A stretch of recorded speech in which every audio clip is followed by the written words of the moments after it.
Jared Polin, FroKnowsPhoto.com, and I want to give you a quick crash course on understanding ISO. Now, because this is quick, I'm not going to go into super details, but let's look at what the fundamentals of ISO actually are and what ISO is affecting with your images. Now, let's take it back to the film days. They used to say if you're going to be shooting in bright light, you want to use a slower speed film. So you could get away with using 100 ISO, 200 ISO if there's a ton of light.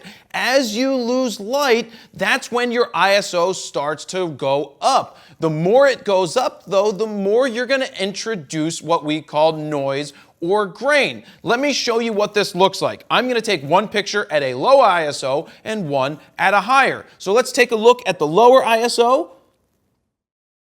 There's one. And let's switch this up and get to the higher ISO and see the results. Boom. There you go. So what you can see right here is in the lower ISO image, look how colorful, look how smooth the out of focus area is. Look at the shadow areas. Shadows are where you start to see a lot of the noise / grain. Now, when we switch over to the super high ISO image, you see it has a more muted color look because the higher the ISO goes, the more color you're losing. The dynamic range goes down.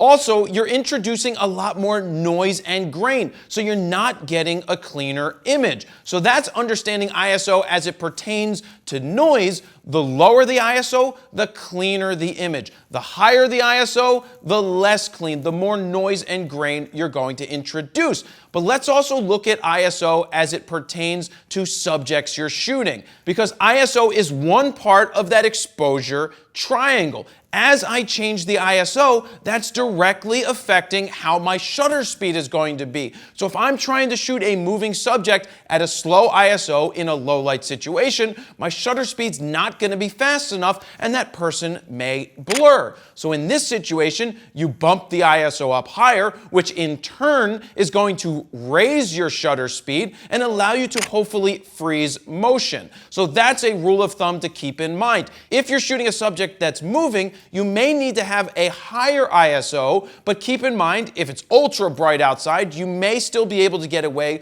with a lower ISO when shooting a moving subject. So there's a lot of different nuances that go into this, but I want you to remember this: lower ISO, cleaner shot. Higher ISO, the more grain and noise you may introduce. But I want you to remember that today's cameras have the ability to go to much higher ISOs than just a couple years ago. So as a rule of thumb, 6400 or 12,800, depending on the camera you're using, should be your max. And whatever the minimum is, that's the minimum that you can use. Minimum's fine, higher you just want to be careful with. Keep in mind, if you get your exposure wrong and you try to tweak everything later, you may introduce more noise and grain, especially when you're using a higher ISO. Now, this is just a quick crash course to understand the basics and fundamentals of ISO. If you want to take a deeper look at this and the rest of the exposure triangle, I created the Froknows Photo Guide to Getting Out of Auto that's going to quickly help you get out of auto and understand all of the nuances that I just tried to explain here with ISO, as well as the rest of the exposure triangle and how to get photos in different and unique situations. So check out FroKnowsPhoto.com/guide to get a free preview of the guide right now to see if it's for you. So that's where I'm going to leave it. I hope it helped you out. Jared Polin, FroKnowsPhoto.com. See ya.